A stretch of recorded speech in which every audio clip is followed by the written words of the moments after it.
And this time, they were not the same as before. The galaxy's greatest leaders had been thrown into chaos. A few moments ago, they had been confident that they could handle anything. Now, they were facing something no one could have predicted.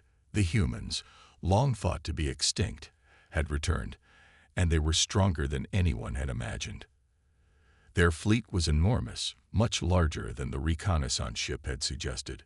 In a matter of hours, the human ships had made their way through the galactic defense perimeter, easily bypassing the advanced security systems put in place by the galaxy's most powerful races. The Zekran, the Kalthor, the Xolarian, all of them had been blindsided. Nothing had been able to stop the human fleet as it advanced toward the heart of the galaxy. The council chamber was now a place of intense activity. Officers rushed around, sending orders to their fleets, trying to figure out how to counter this new threat. Panic was setting in. The most advanced races of the galaxy, the ones that had once considered themselves invincible, were now looking for ways to defend themselves from a species they had long dismissed as nothing more than a memory. The Zaxian Emperor paced back and forth, his mind racing. We cannot allow them to reach our homeworlds. We must fight back. If we don't stop them here, they will have control of the entire galaxy. But how? General Kalthor's voice was filled with disbelief. Their fleet is massive, and their technology, it's beyond anything we've seen. The humans were supposed to be gone. How did they return with so much power? In the midst of the council's confusion, the humans sent a message. It was simple, but chilling. The message appeared on every screen across the galaxy, transmitted directly to the council. It was not a threat, but a declaration of purpose. We return for justice. The words sent a shiver down the spines of everyone in the room. The humans were back, and they weren't asking for peace. They weren't even demanding respect. They were coming for something far more powerful: revenge. The council fell silent. The realization of what was happening began to sink in. The humans, once defeated and scattered, had somehow managed to rebuild their power. And now, they had returned, stronger than ever. The galaxy's most advanced races, the ones that had thought they were untouchable, were suddenly facing their worst nightmare. The humans' message was clear. They weren't here to negotiate. They weren't here to settle old scores. They had returned with a single goal: to take justice into their own hands. Before the council could respond, the situation escalated further. On the edge of the Sol system, the human fleet revealed itself. Ships, massive and sleek, emerged from their cloaking fields. The first sign of their arrival was a barrage of energy beams. Bright, blinding flashes of light that cut through the darkness of space like lasers slicing through the night. They fired at the nearest Zekran battle station, a massive fortress that had been holding its position in the system. The Zekran station was powerful, equipped with the latest in defensive technology, and heavily armored to withstand even the most advanced weapons. But it was nothing compared to the humans' newfound firepower. The first shot from the human fleet struck the Zekran station's outer defenses, disintegrating a large section of its hull in an instant. The station's shields flared up, trying to absorb the energy, but it was no use. The human weapons were too strong, too precise. Within moments, the entire station was under attack. Bright beams of energy erupted from the human warships, cutting through the darkness and slamming into the Zekran station's defenses. The station's outer walls began to buckle, the once impenetrable armor crumbling under the relentless barrage. Explosions rocked the station as each strike from the human fleet tore apart the structure piece by piece. The Zekran fleet tried to retaliate, firing their own weapons into the human ships. But it was clear from the beginning that they were outmatched. The humans' energy-based weapons were too advanced. Their eye-controlled drones, which swarmed like a cloud of angry hornets, launched relentless attacks, disabling Zekran ships with brutal efficiency. In less than 10 minutes, the Zekran battle station was nothing more than a cloud of debris floating in space. The once imposing station had been reduced to nothing. The remains of the station drifted through space. Chunks of metal and shattered glass scattered like confetti in the void. The human ships continued their assault, sweeping through the remaining Zekron forces with ruthless precision. As the Galactic Alliance prepared for battle, Bonner was haunted by the faces of the humans he had fought alongside. He remembered the kindness they had shown, the way they had risked everything for a cause that was not their own. Could he really fight against them, knowing what he knew? Was this war truly worth the destruction it would cause? The decision was made for him when Lord Kvaer, in his thirst for vengeance, gave the order for a full-scale assault. The Zekron fleet, along with their allies, launched a massive strike against the human forces, hoping to destroy them once and for all. The battle was intense. The human fleet moved like a wave of darkness, its cloaked ships slipping in and out of visibility, striking without warning. Their advanced technology made them nearly impossible to track, and their weapons tore through the alien ships with deadly efficiency. Energy shields glowed brightly as they absorbed the onslaught, but the humans' weapons were too powerful. It was like trying to stop a tidal wave with a piece of paper. The Galactic Alliance fought back with all their might, but it quickly became clear that the odds were stacked against them. The humans' cloaking technology made it almost impossible to target them, and their energy shields rendered most of the enemy's attacks useless. Every time the aliens thought they had the upper hand, the humans would strike again, their weapons devastating everything in their path. Amidst the chaos of battle, Bonner stood at the command station, watching the destruction unfold before him. His mind was torn.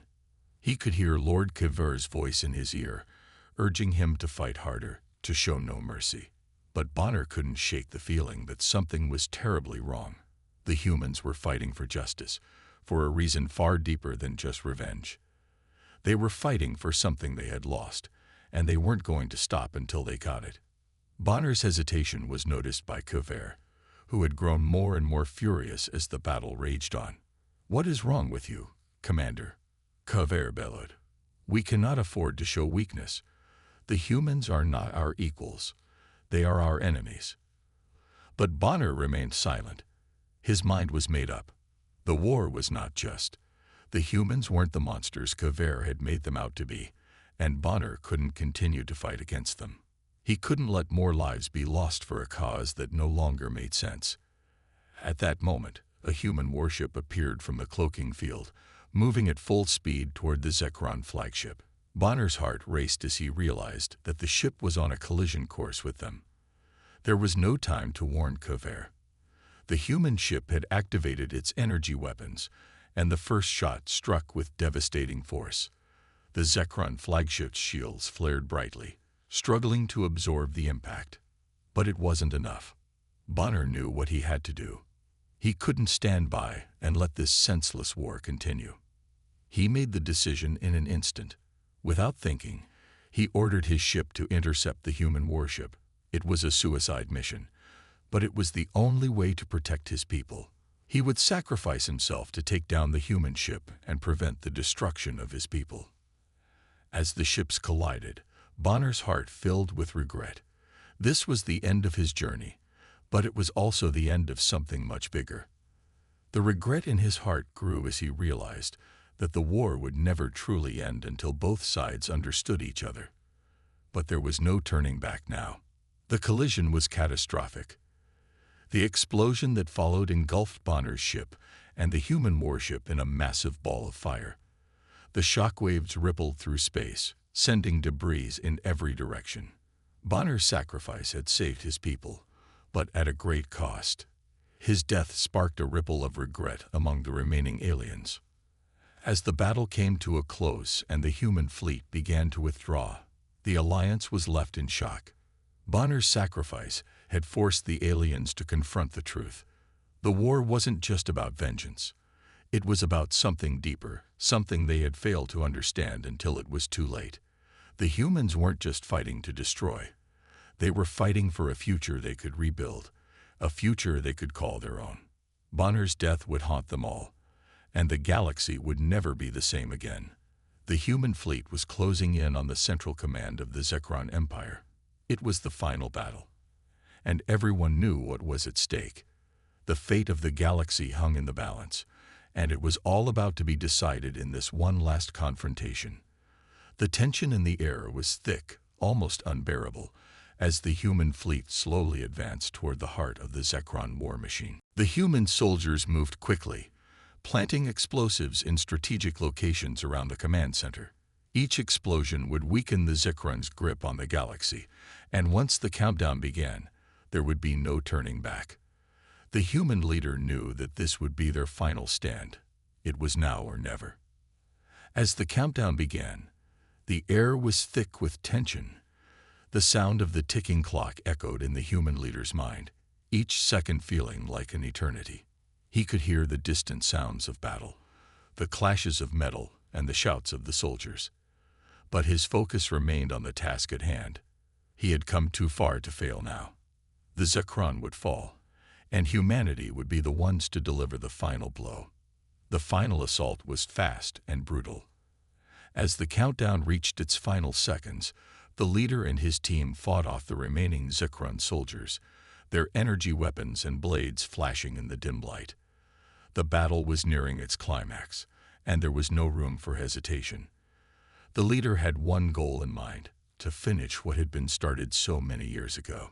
The countdown hit 0, and the human leader watched as the explosives went off. A massive explosion rocked the command center, and the Zekron flagship began to crumble. The blast sent shockwaves through the ship, and the once imposing fortress was reduced to rubble.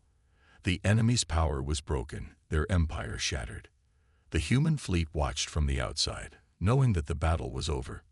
The Zekron Empire had fallen, and humanity had proven once again that they were not to be underestimated. The galaxy would never forget this day, the day humanity had taken its place as a true power in the universe. As the dust settled, the human leader stood in the wreckage of the command center, breathing heavily. His mission was complete. The Zekron had been defeated, and the galaxy was safe, for now. But as he looked around at the devastation, he couldn't help but wonder what the future held. The humans had won this battle, but there would always be more to fight for. For humanity, this was only the beginning. The battle had reached its final moments, and the fate of the galaxy rested on one final confrontation. The human fleet had already crippled the Zekron Empire, but the heart of the enemy still beat within the flagship, the last bastion of the Zekron forces. It was here that the final showdown would take place, where the leader of humanity would face the very emperor who had sought to destroy them for so long. As the human leader stepped onto the bridge of the Zekron flagship, the air felt thick with tension. The last remnants of the Zekron's forces had gathered in this place, and standing before him was the Zekron Emperor, a towering figure of authority and power. His eyes were cold, calculating, and his voice echoed across the room as he addressed the human leader. "You fought well, human," the Emperor said, his voice heavy with the weight of centuries of power. "But now, it's over. You've won. But before you destroy everything, I offer you peace. Humanity can join us in our empire. In exchange for your submission, we can end this war and allow you to live. You'll have a place at our side, sharing in the glory of the Zekron." The human leader's heart pounded in his chest. The Emperor's words were tempting. A chance to end the war without more bloodshed. A chance to rebuild and live without fear. But the human leader knew this offer for what it was: a trap. Submission would mean the destruction of everything humanity had fought for, everything they had sacrificed. With a heavy heart, the human leader stepped forward, his gaze unwavering as he looked the Emperor in the eyes. "We are not your slaves," he said, his voice steady and strong. "We will never be. We will take back what's ours, for the fallen and for those who are yet to come." The Zekron Emperor's face twisted into a sneer, his patience thinning. "Fool," he spat, "you think you can defeat me? The Zekron Empire is eternal. You are nothing." But the human leader's resolve only strengthened. He had seen too much, lost too much, to bow down now. The moment of decision had come, and there was no turning back. As the Emperor raised his hand to give the order to launch a final, desperate attack, the human leader pressed a button on his wrist. The ship's systems began to beep, a countdown starting to echo through the room. "You may think you've won, but you haven't seen what we've prepared," the human leader said, his voice calm but firm. "You will fall, and we will rise."